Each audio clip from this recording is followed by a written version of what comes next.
told him that. All my best ideas just come to me after you're Shawn says them out loud. No, but between the plies, this is where we get to, I hope you're prepared to separate your plies and see what's really in there. All right, we're going deep. We're going real deep. As deep as we can go, at least. We're not going molecular, but we're at least going to see what's in there. But Brian Doherty, thank you for being here, dude. This is sweet. And I'm very excited to dig into your story a little bit because I actually don't know a lot of this. I met you as being, you were a teacher at drums, etc. when I walked in. Yeah. Like you said, you were there before me, man. Yeah. You were there before me. I saw a lot of people come in through that door or in through that door all the time, man. Mm-hmm.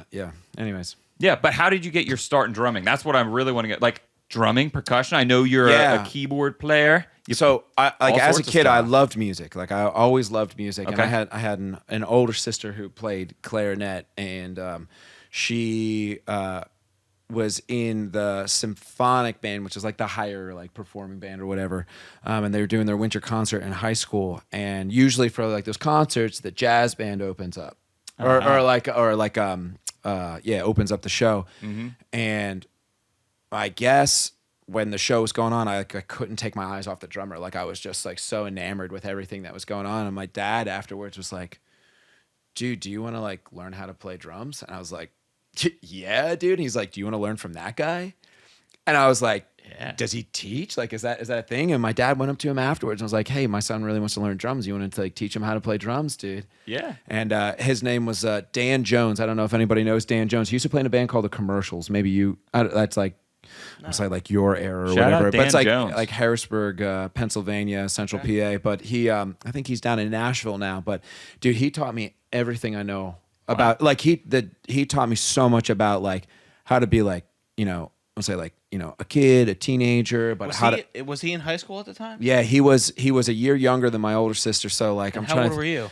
I was in 6th grade, so that would have put my sister, I think, in 10th or 11th grade. So I think he might have been a freshman actually that year. So it's amazing because that is a big difference between like 6th grade, like you're a 6th grader and he's already in high school, 9th, 10th grade. Like that's huge. Right, dude. And you think like you're 25 and you look at or let's say a 22-year-old, you see that difference, but you're 30 and you're just like, how old are you? Oh, cool. I don't care, whatever. Yeah, right. Like, but that's a big difference. Yeah. Especially when he's in it learning. Like he's like a wise old man compared to your knowledge of drums at that point. I mean, like, where we grew up, like he's definitely like, I would say like a kind of like a local legend, in my book for sure. But like, he knew what he was doing. Like he was a very competent drummer as well too. It wasn't just like, oh, here, I'll teach you how to play drums. Like he knew what he was doing. And he taught me a lot about like how to like listen to songs and like what to listen for in songs.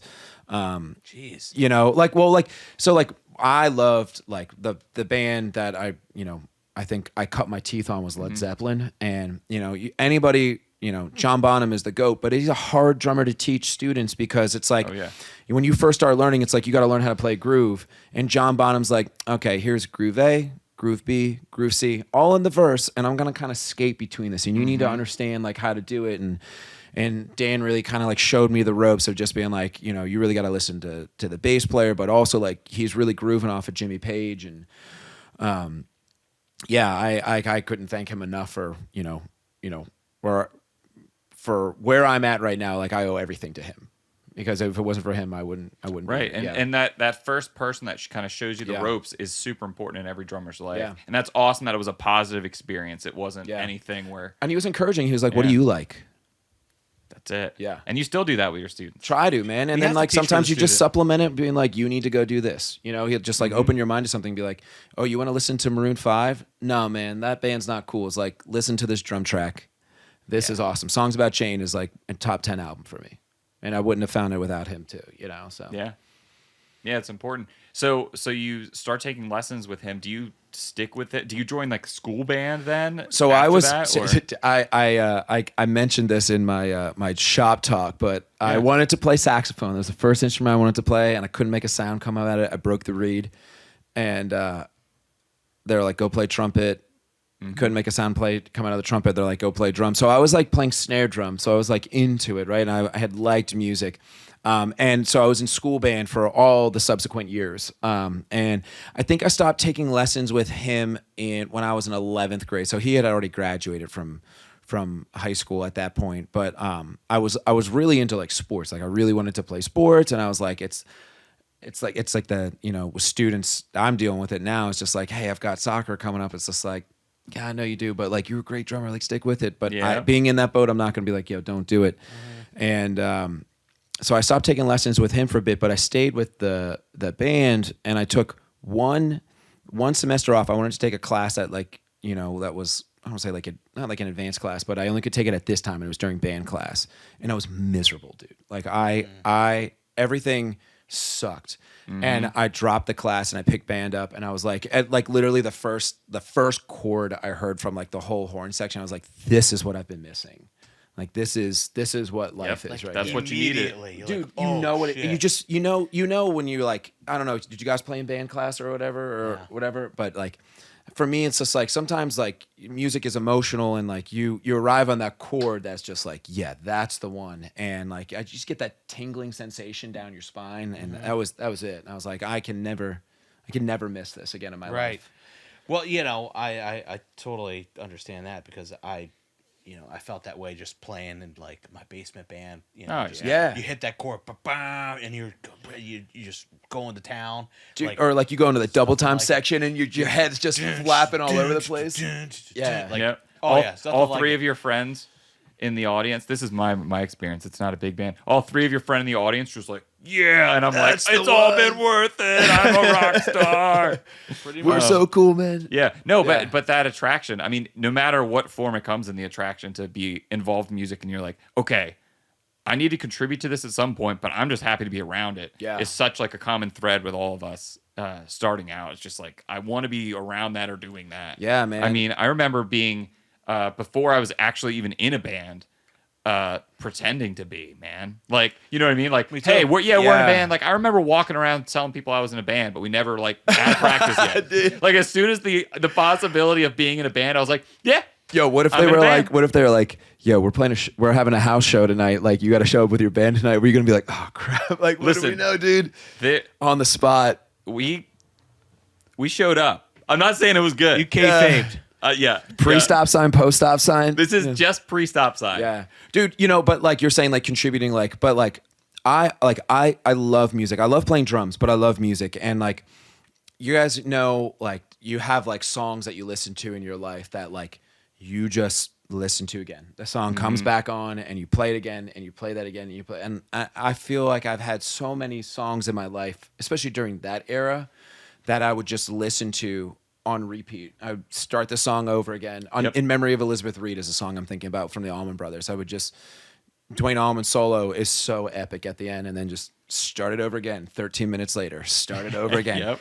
You just want to feel that way, That's it. And then getting the first time that you're involved in producing that sound. Yeah. Like, I remember covering songs with people for the first time and really like getting it together after playing it. Like, when you first start playing something, it's awful and someone's off or this one's that. Everyone, like, after the last notes hit, everyone just starts apologizing for everything they screwed up during that song. But like the first time you get to the end and everyone's like, that was pretty good. Yeah, it feels amazing. And then they blame the drummer. Oh, they're like, yeah, dude, you missed that fill there. Oh, naturally. Once they've mastered their part and make no mistakes, then it goes on us. But that's great. So at that point, I imagine with the school band thing, it wasn't just like, hey, we need a drum set player, because that never happens. It was everything. No, I mean, like I mostly did like snare drum. I had some friends in the band too, so that was like, it was like some camaraderie stuff too. Cool. Like I had friends that I played sports with. Were they percussion? No, well, one of them is actually a fantastic drummer, and he's a fantastic guitar player as well. His name is Adam Stair. I don't know if anybody knows him. Maybe shout out Adam. Yeah, but he's another guy who like he was a year older than me, but like he's like one of those musicians that you're just like, he's just so effortless when he plays. Like he just makes it look like he knows what he's doing for years. Like he knew what he was doing, and it was good to kind of like be under that, so he could kind of show you how to do things. Be like, no, dude, you're hitting the drum wrong. Like you got to hit it like this, or like go play this part. You need to learn how to play this or something. So that was nice. That's cool. Yeah. All right, enough of the nerdy school talk. Dude. Let's talk about your first bands that you formed with people. And I want to hear all of the band names. This is my favorite part about this podcast, talking with Shawn. Band names are the hardest things, man. It's the worst part about being in a band is coming up with a name, but all agreeing on it. So it's Were terrible. you in a band in high school? Like a rock band? I wasn't in a rock band. You were in a jazz band, weren't you? I did the jazz band in school. You Wait, hold on. nerd. But I would jam with my friends, dude. It was like a funk band. You know what I mean? Is that jazz? God. Just like punch He him was in the just face. too cool for school. Too cool. He didn't play in a freaking garage band in high school. He played in a fucking jazz band. 2 and 4, baby. I was terrible at it too. But my first band that I ever started is actually, so the guitar player I play with in Versus Machine, his name's Stephen Tilley. Years ago, we used to work at a pool together, like a public pool, the Hampton Pool. And I started, working, or like I said, like I was working there. He's a couple years older than I am. And he said I was like a shy guy. I wouldn't talk that much, which I find so hard to believe because I'd never shut up. Mm-hmm. But we just started talking about wrestling of all things, dude. Like he's like, Shout out. I'm a big wrestling fan. I used to get down with the SmackDown a little bit. Yeah. We, like I said, like we were just like talking a little bit, and he said, like, I just got a guitar, like I've been playing, like I heard you play drums, like you want to get together and jam. Mm-hmm. And we started playing. It was just me and him. We just do covers, like you were saying. That's what you do. Yeah, just have fun and just be like, okay, let's try something out, or try to go from that, or try to go off of there. And I had just gotten another job at a different spot. It was a car wash, Bobby Ray Hall, and my friend Ben was working in the car wash, and he had. We didn't work the same shifts, but one night we were working the same shift, and we started talking. He was like, "Yeah, I play bass," and I was like, "Dude, I have a guitar player." Band, man. Boom, right there. Started right there, and that. Yes, your first song was "At the Car Wash." At the car. No, I don't know what our first song was. I was probably like, I think we knew. Oh God, I'm drawing a blank. The Ocean. I think that was the first song we actually maybe played together. But he came in and we started playing. And, you start writing songs, like covers turn into songs, and then you start getting serious and you're like, "Yo, what's your band name?" And the first one that the first Here we one, go. He can't even keep a straight dude, face. it's so dumb. The one guy was like, "We should call our band Silent Narcosis," and we were both like, "What does that even mean?" Wow. Silent Narcosis. That's bad. Yeah, that's pretty. I like it. It's pretty. I like it a lot. That seems like you're Adam's like got a his pen much out. He's different like, band yeah. than what you were playing. And so it was like a mix between like Sunny Day and like top 40 rock at that time, which was like 2008, 2007. And Silent Narcosis. No, that wasn't the band. Okay. That was the we were all like, no, say, dude, that's no, that's not we're cool. not doing that. Yeah. It ended up being Future Vagrant. That was the first. Future Vagrant. Yeah, okay. that was our first I band like it. name. Yeah, and we did that for a couple of years. But like playing in a band, like you say, like we were talking earlier about, like you realize your potential when you want to do things, and I wanted to learn more about how to play the drums. Like I love doing it, and I wanted to play music with more people. So I ended up going to Millersville, and I started another group there called Chaos. With another couple friends at school called Chaos Thompson, which was a funk band. It was kind of like funk rock, lettuce-y kind of stuff. And moving on, like from that, like that group was the stepping stone for me to kind of work with so many other people. Yeah, that group kind of dissolved and it grew into so many other things. But it all comes full circle eventually. Yeah. I started working with in the same time in college. I started working with my friend Mike Stipe, not from REM. Not from REM. Not Michael Stipe. No. Oh, his name is singer of REM. His name is Michael Stipe, but he's not the singer of REM. I started working in a group with him called Morris Coda, and that was the precursor to our group Northern Gloom. That's how I met him. Got it. Cool. And we did that for years beyond college. Played a bunch of shows. Played in a bunch of different areas. Played a lot of really good shows too. House shows in colleges are also like awesome when you know a lot of people and you're packing a basement out or whatever.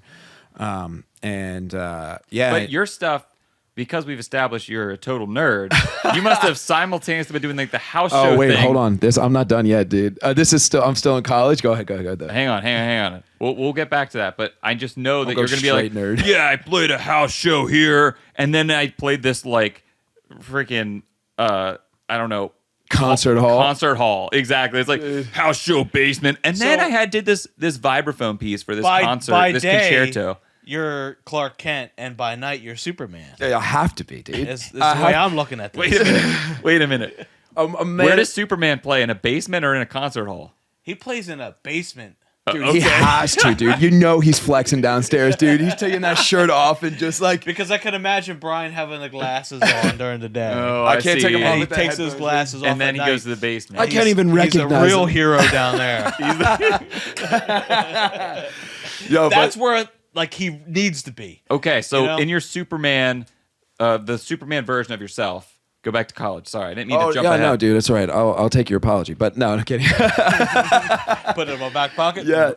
At the same time, I was taking lessons with Aaron Walker, which I don't know if you ever had the chance to meet Aaron Walker. I think you know who. Yeah, Aaron. of course. He was like the guru of Lancaster. He has had an impact on so many drummers in this area. Like it's going to be generations on generations.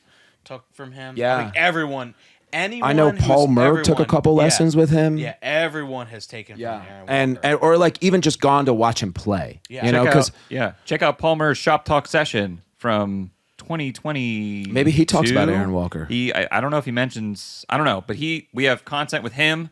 If you're on YouTube, we've got content. Paul Murr, he did a Shop Talk session. Jason Leach is episode 6 of this very podcast. We talked to him, and he talks about him a lot in that as well. Yeah, I like Aaron, you know, taught me a lot about like how to be disciplined on the drums, but he also was like, keep an open mind to everything that like you're learning, right? Like you're in college, like take advantage of every opportunity there. You never know what's gonna happen. And my first year there, I was like, I'm only gonna play drums. Like I don't want to, like I had to play like mallets and stuff. I was like, this is dumb. I don't want to do this. It's not fun. I want to be a rock drummer. Like I want to play Madison Square Garden. And first year ends. I go into the summer of like going into my sophomore year there, and I was like, you know what? I'm gonna try and do something. And within the first week of school, I started a percussion group with a couple of my friends, Rich Klimwitz, who's a local in Lancaster. Forrest Black, is he? I think he used to teach. Forrest. Yeah, you know Forrest, and Matt Brashanti, who is like one of the greatest drummers I've ever seen, like in my life. Okay. Just a total musician. And that turned into the Portal Percussion Trio. And that was like, I would say like, and when I graduated from college, that was like my most successful group by any stretch of the imagination. Like we were gigging like 3 or 4 nights a week, or not a week, but like 3 or 4 times a month. Yeah. Playing like a marimba, a bass drum, and some bongos, and people were loving it. Lancaster definitely really helped us a lot with that, but like it was wild. That's if you awesome. would have asked me in 4 years, my freshman year, like, yo, dude, you're gonna make your money playing, percussion music, I'd be like, you're out of your mind. You're out of your mind. Yeah. Like, no way, dude. Yeah. But you learn a lot about like how to approach instruments, like there's so many different techniques that have to go into each instrument. When you play a marimba, when you play a vibraphone, It's all percussion. yeah, it totally is, right? Yeah. It definitely is. But yeah, so that was my biggest success as a musician, and I continued that well after college. I think that took like 3 or 4 years after college. That group kind of dissipated, and I didn't really play too much. After that, I kind of just went into, I don't say like a hole, but I just like practiced the entire time. Yeah, you worked on yourself is what you ended up doing. Yeah, dude. I just like a little reflection in the mirror and be like, I'm not good enough. I need to dive into it. But I kind of lost touch with Mike for a little bit, and then like 2017, I got married. I invited him to my wedding, and we started talking again. He's like, look, I've got this music that I really want to play, and he's like, I really think that you would really dig what we're playing. I was like, send me some demos. Yeah. And he sent it to me, and I was like, I was talking earlier about when you hear music and you just want to hear it again. You're like, this makes me feel good. Like I was like, I have to listen to this again and again and again. So we ended up starting Northern Gloom with just me and Michael Stipe, not of REM. And we worked on like a bunch of songs. And at that time, Corey Paternoster had started teaching at Drums, Etc. Just cutting his teeth, fresh out of Lebanon Valley College. I think that's where, or Lehigh, whatever one, I don't know. I think it was Lebanon. Yeah, it was. And he. You should know this. You can learn about that. You can learn about that in practically his married by Shop now. Talk session, which is on our YouTube channel. I did watch it. I'm one of the views. I was talking. He was talking to me like Corey's like the friendliest guy in the world, right? Like he's like, he's like the kid that would go up and talk to strangers and be like, "Hi, like I wanna meet you and like I wanna know everything about your life, whatever's going on." Yep, And really let him have it here, Brian. right, really yeah, dude, I will. Right? He's gonna be like, "Dude, come on, bro." I'm not a nice guy. Yeah, I'm not a nice guy, dude. I'm from New Jersey. From the mean streets of Jersey. But I told him I was going to go record some demos or record with Mike Stipe, and he was like, "Please let me know like Of what REM? Not of REM. Oh. Let me know what it sounds like." And it was a couple weeks later, and he comes in the room, and he was like, "Yo, what is the? Have you heard anything about it?" I was like, "Yo, funny, I just got it. Do you want to listen to one of the songs?" And he like listens to a song, and he puts puts the headphones on, and he's like, "Do you need a bass player?" Like within like 3 seconds, like of just being like, "I want to play bass in this band." Cool. Yeah, That's cool, dude. It was really cool, and I was like, "Dude, you play bass?" And he's like, "Yeah, dude." Yeah. Like I didn't know him that well at the time. I knew he played in like a band. It was the Mellowell. I think the Mellowells were still playing, or the Sun At Night that Yell. time, it was Mellowells, I think. And dude, he invited him to rehearsal, and he showed up. He knew all the notes, and Mike was like, "Yeah, dude, you're in the band, and the rest is history, man." Yeah. You know, like. I remember that. Do you really? I do. I remember the whole thing. I remember when you guys hooked up. Yeah, For real? I do. I remember like you guys like when you were first like, oh, he's gonna go play bass for your band. I remember all of that happening. What a perspective, man. Yeah. I remember him showing up with his bass and me being like, "What are you doing?" He's like, "Oh, I'm bass player in Brian's band." I'm like, "Okay, so you're a drummer and you write your own songs and you sing and play guitar and now you're playing bass?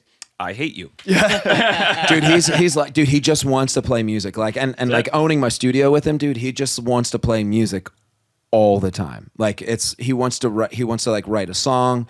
He wants to be like, "Yo, what do you think of this?" Or I got a rehearsal going on here. Or I'm mixing something in the back over here. Like he's like, I'm envious how good he is at like writing music. He's got a really good mind for it. And plus, he's a nice guy. Yeah. All right. Yeah. That you really let So him it's have like- it there. He's gonna watch this. It's and like be I don't furious. even want to associate with him. I know. I'm like, geez, maybe we should have had him on this podcast. Wait, is The this way you're off? talking Is this about off him. the record? Yeah, this whole thing. Why is this off the record? Yeah. So I mean, This is live to tape, baby. so Corey and I started 627 Drum Studios eventually because we were playing in that band, and I was driving to Harrisburg. He was driving to Harrisburg, and I was like, I work in Lancaster. I live in Westchester at the time, and I was like, I can't keep driving to Harrisburg, and we need a place that like we can like teach out of, but also like have our band rehearsals because he also had his bands that he was playing in. So we founded our studio, and fast forward a couple of years. Well, we opened our studio on January 1st, 2020.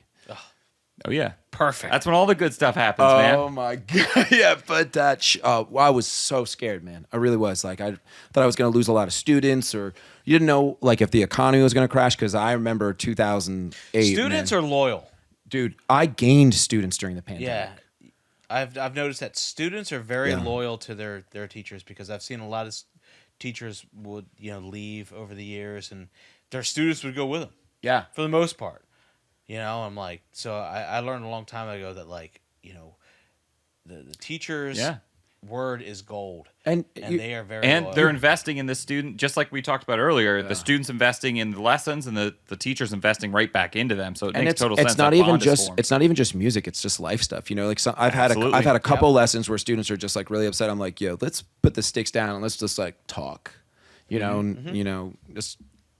Yeah, it can be. How do you process this information? Like you're going through a tough time. We don't need to. For sure. It's not about music right now. Use music to make yourself feel good. Yep. I had that relationship with my drum teacher Yeah. too. And actually, you know what? He left and I went with him too. So Right. Yeah. I understand that dynamic. Yeah. So the thing though that was nice though is that like you guys have been to our studio, but like we had like a practice space. This was before the Upside. We had a practice space where we could go down every Thursday with our quarantine team.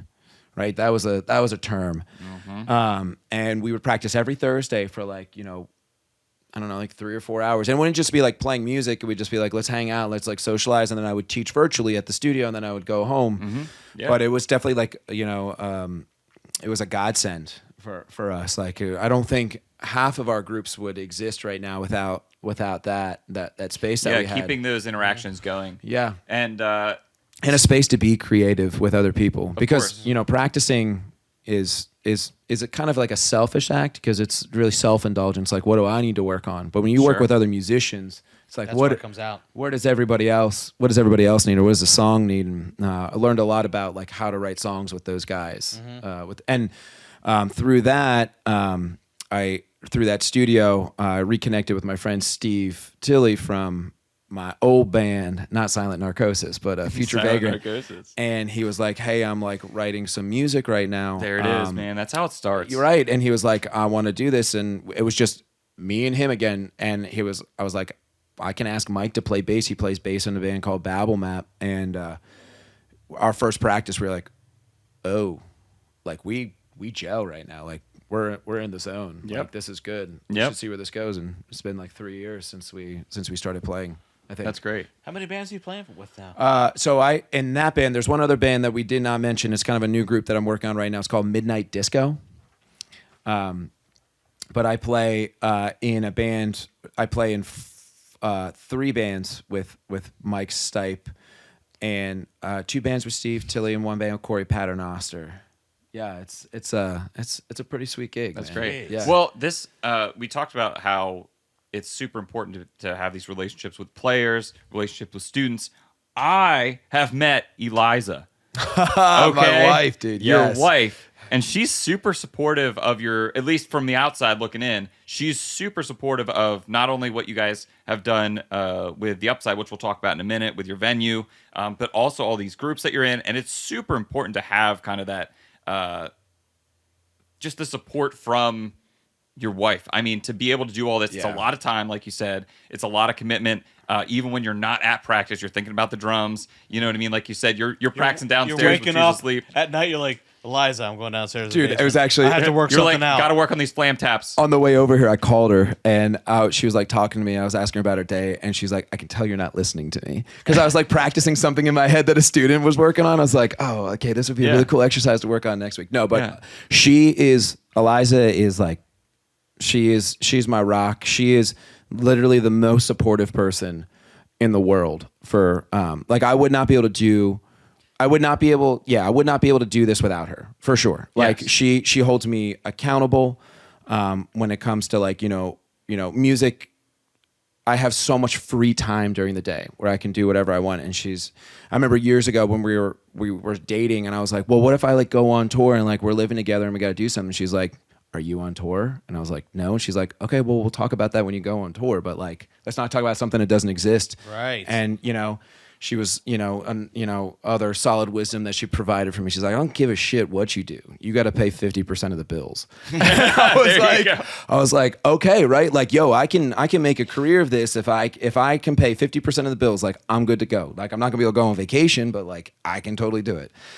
We go on a lot of vacations, but yeah, I don't want to hear it. Yeah, I see your Instagram. Yeah, dude. I see you all over the world. Well, but I think she's definitely a major proponent of like, we all have a finite amount of time on this planet, and you want to do things in your life that will make you happy. And like, playing music makes me happy. Teaching makes me happy. Having conversations like this makes me happy. And she wants that. She wants me to do that. I just got to pay 50% of the bills. There you go. It all comes down to the miles and the dollars. Yeah. She listens to me play the drums at the house. It'll be like, we're home only a couple days together at the same time, and she'll let me play, and I'll be like, you want to listen to me play the drums? She's like, no, not really, but I know you're going to do it. So I'm like, all right, awesome. Thank you so much. Yeah, it's good, man. It's give and take. Well, I know that you're probably not, playing, I don't know what you're playing, really, but you're probably not playing like pop songs, but like, does she ever know what you're playing? It's like, I know what you're playing. No, I don't think so. No, that's not true.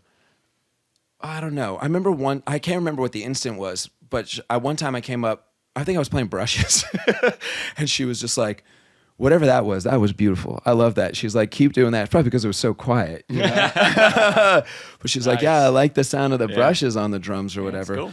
No, I like, because I'm when I practice, like I'm shedding, and then like I'm playing full volume, like because I want to practice like I'm gonna play. Okay, so what I said earlier about you being respectful and articulate and just practicing and not being an asshole, that's is not me, totally freaking wrong. Nah, dude. Okay, so I pegged you wrong. Yeah. So you are just blasted. Totally wrong, dude. Okay, Straight to the face, dude. I'm telling you. Open the window up, dude.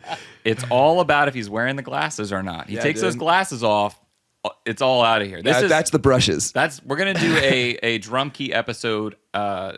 Another drum key episode. I'm gonna ask you the exact same questions, except you're not gonna be wearing your glasses, and it's gonna be wild. I'm just gonna be learning how to play the drums. Yeah, dude. It's just like just all bleeps all day. That's the entire thing. Yeah. All right, we talked enough about your wife and how great she is, and how good your life is, and all your fancy vacations. I appreciate you noticing all those things too. You know, yeah, of course.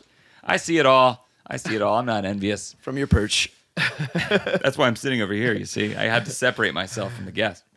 No, let's talk about. I think this is a great place to kind of wrap up your story, because it's the one thing that is like hot happening right now. We're involved in it in ways that we can. Let's talk about the Upside, your DIY venue. You and Corey Paternoster that we talked about have opened up this venue in Lancaster. You're having shows. Not only are you hosting local bands, you're reaching out to folks when they're in town to come by. We just recorded a jazz show. Yeah. A jazz show in Lancaster. Shout out to Eric Binder. Yep.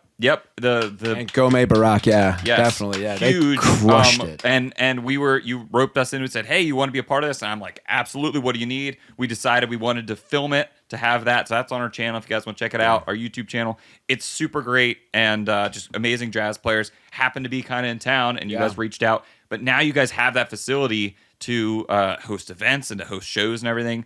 Tell me kind of the genesis of that venue and what you guys are looking to do with it in the future. Yeah, so I think it really does start with the drum studio, 627 drum studios that Corey and I have, where we teach our lessons out of when we had the rehearsal space. So like we were outgrowing the space, you know, like we just had like gear and things that like we wanted to do. Like we're like, if we had a bigger room, this would be awesome. Mm-hmm. And by circumstance, the room across the hall from us became available, and we were like, hell yeah, like we want this. Like it's 3 times the size of our studio. I mean, you guys have been in it, and if you've never been there, come out to the Upside, DM for address.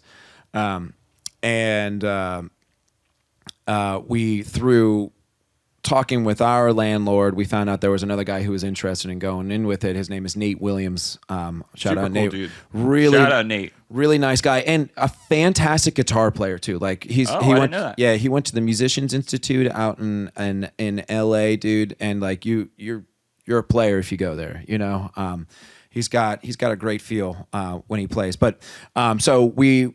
All 3 of us kind of came together and we're like, well, what do we want this space to be? And for, you know, in the genesis of it, we really needed a space to practice. We needed a space to record. And then we're like, well, it'd be awesome if we could have a space where we could do some shows, right? So we ended up like building the stage and getting some speakers and talking about that. But like really in the beginning, we started with like the bands that we had played with. Oh, and another thing that we really wanted to kind of like or like a philosophy is that like we wanted it to be like a community center, because after the pandemic, like everything shut down around here. There was like nowhere to play local music, maybe like outside of like Telus and Phantom Power.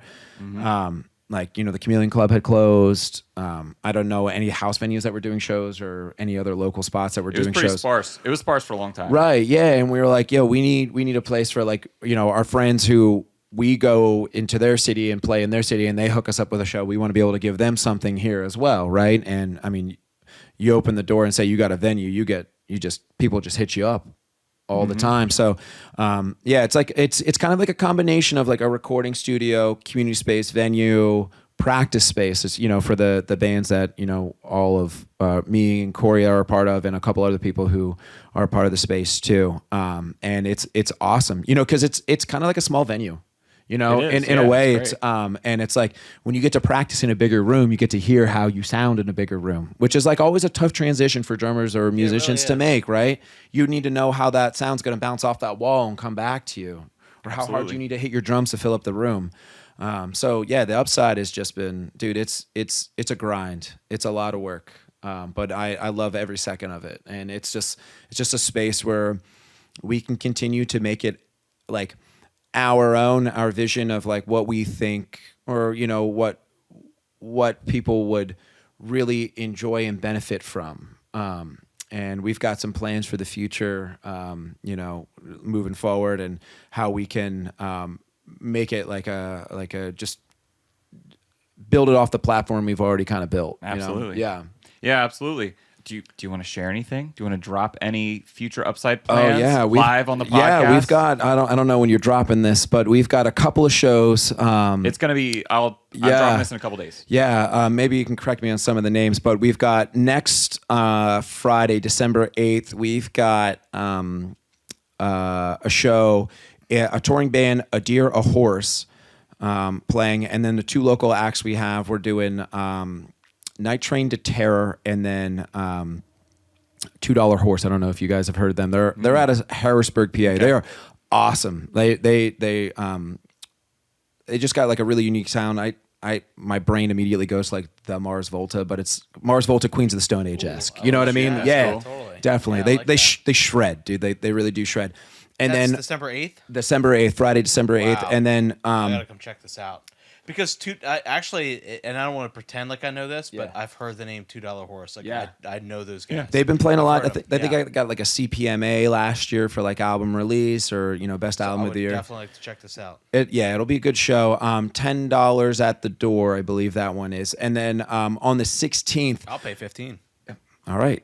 Man spoken right here. You heard it right here. But you ain't getting $15 the money goes to the bands. You know, that was another thing I wanted, just like quick side tangent, but Yes, like we wanted to have a spot that like bands could come in and they knew they were going to get, like, they know they're going to get paid. You know, sometimes, you know, when, you know, you have a smaller audience, you don't make as much money, but like, you know, we need to take as much money as like a venue owner to be like, okay, like we're okay right here, but pay the bands, pay the freaking bands, because if they don't get paid, they don't get to do this, you know, and we don't take any of their merch. You know, we want them to get 100% of their merch sales, so that way they can come in and, you know, walk out with maybe a couple $100 in a show. Right. You know, in a developing music scene right now. And okay, so December 16th, we've got it's Chumpire Fest. Have you heard of the band Chumpire? There's a lot of bands on this. Okay, so I butchered this name the other day with Corey, and he's never going to let me forget it. But Ed Hockley is playing. There is another. How did you butcher it? I said, dude, I was like, Edo Hoakley. Dude, it was so bad, dude. And like, you should just look at the poster. The font's like all wavy, and I'm just like, well, I don't got my glasses on. I'm Clark Kent right now. Or no, I'm Superman, sorry. And yeah, dude, I said it all dumb. And dude, he looks at me, he's just like, dude, how did you mess that up? Ed Hockley's playing Ghost of Kung Fu Kang. I think that's the name of the band. And then there's one other band, I can't remember off of it, but like that's going to be, that show's going to be. Hell yeah. Yeah, it's that's 10 in advance, 15 at the door. We actually have a link. Maybe I can send you the link and you can post it on your Instagram. Yeah, I'll clip this up, put it out before the show. Yeah, I think that show has the potential of really like getting close to selling out or selling out. That's sweet, man. Capacity. So get your tickets. What's the capacity of the room roughly? You know, it depends on the event. Just for people having an idea of like, hey, how many Depends people on are the fire crammed in this marshal. show? We can definitely pack the room out. You know, I would say, you know, probably like 60. Yeah, no, that's 60 great. to- It's a really 60 to nice. 80. I've been there. It's sweet. It's Yeah. an awesome room. It sounds good in there. You don't feel like you're getting like blasted out by noise either. Totally. It's you guys have it dialed in, and it's awesome. This is what happens when musicians start a venue or run a venue. Yeah. It's a very big difference. It's like, you know, when you show up to a venue, it's very quick for you to be able to determine, okay, who are my points of contact? Totally. What's their connection with what I do, and how many steps away is it? And usually, the more steps away, the bigger of a I don't know. The closer it is to you, the more homey it feels and the better you feel treated. Totally. So if it's a musician and you're a musician, bam, that's best case scenario. Totally. You know, if they're just like, they work at the venue, but they're not a musician, you're like, okay, that's like one step away, but they're around it a lot. You know what I mean? But if it's just like, okay, I'm the manager of the bar and my job is to sell chicken wings and you're also here. Yeah, you know, yeah, that's just like, that's where it gets a little Do you rough. know what an input is? Exactly. But this is the way that it should be. It's Yeah. amazing to see what you guys are doing and see it growing is awesome. And like any part that we can play in it is great. Dude. Yeah, and- we're fully back and supporting you guys. Yeah, thank you. I really appreciate the support. You know, you guys are definitely like, you know, major proponents and advocates for our space, and I know, you know, people have come to our space because you've directed them to us, and that's like awesome. And then like also having gear that we need, you know, stocking drum heads, except for super kick twos. You know, Listen, production. we're getting them as fast as we can get them. But hopefully you don't need to buy a lot of bass drum heads. But no, for real, like you guys are, you know, a great part of the community too, and I know that will continue to, your involvement in the space will continue to grow as we continue to grow too, because it's literally limitless. You know, there's so many cool things we can do. It is, as Shawn always likes to say. Does anybody realize that we're just making this stuff up? That's all we're doing. We're making things up as we go along. That's right. The man. podcast. That's all it is. Something kind of drummer sticks. And I'm event. like, this is good. The Upside, man. Upside. It's just a great idea, and You it's just like backed by decided musicians. you just made it up. And that name came by like happenstance, man. Like we had, you want to talk about like another silly name we were talking about for it? Yes. We were like Bring talking. it on. We The were Upside talking- was almost called Scrimshaws. Scrimshaws. Yeah, dude. Because there's a piece of Scrimshaw in our studio, and I don't know if anybody doesn't know what Scrimshaw is, because I didn't. But Nate, our business partner, was just like, yeah, dude, Scrimshaw. Everybody knows what this is. It's like when you etch like a carving in, I guess like traditionally like whalebone or something like that, or like walrus tusk or something. And we're like, why do you know that? Like, I just nodded, being like, yes. dude, I had no totally. idea what you were That's talking a fact you didn't need to know. Like, could you imagine being like, yeah, man, I'm playing on Scrimshaws tonight. I like the Upside. Yeah, I like the Upside too. Awesome. Yeah. That's awesome. Is there That's so much anything better. else you want to talk about? I mean, Man. we could talk all night. I can but talk all day about anything, man. This is the first. Well, we'll have you back. This is the first set right here, man. This is set No. one. We're gonna take a quick intermission. No, but awesome. Thank you for being here. Thank you for asking me to be on here, and thank you for running a great drum shop. Like, you guys are such an asset to Lancaster and the surrounding community. Like, you know, you guys are in here every day, and things are tough, but like people benefit from you being here, and like I hope that you continue to keep doing what you're doing. Oh yeah. They can't then stop us. Next round, we're going to have Corey, and then we're going to have Corey and you, and it's going to be all four of us. Guarantee it. God, Dude, This will happen. Straight chaos. We'll get another It'll be mic, good. but we're not gonna get another chair. So there's gonna be three of you jammed on that couch. Oh, dude. No. Dude, this is. no, we'll make I can room. fit- We'll make room. I think we could sit. I think we could do this, dude. Just, I'd like to be it's cozy. gonna I'd like be. to be cozy between you guys. Oh, boy. No, we'll put our arms around Corey like this. Yeah. the No whole one time, wants dude. this. Just No like one tap wants him this. on the leg uncomfortably. No one wants this. This is why I have guardrails here. You see. But This that's is my next. space. This is my Oh, bubble. they're not training wheels? Training wheels. This is a trainer's couch. No, thank you for being here. Shawn, thank you for being here. I never thank you for being here. Thank you for being here. This is You're a lot of very fun. welcome. Man. This is a lot of fun. You're welcome. Thanks for but having yeah, me. thank you guys for tuning in, checking out Drum Key. As always, support your local drum shops. If you don't have a local drum shop, we will adopt you. We've done it before. We'll do it again. Again, thank you so much for supporting the shop, supporting the show. Go and support the Upside. We'll see you next time. Merry Christmas.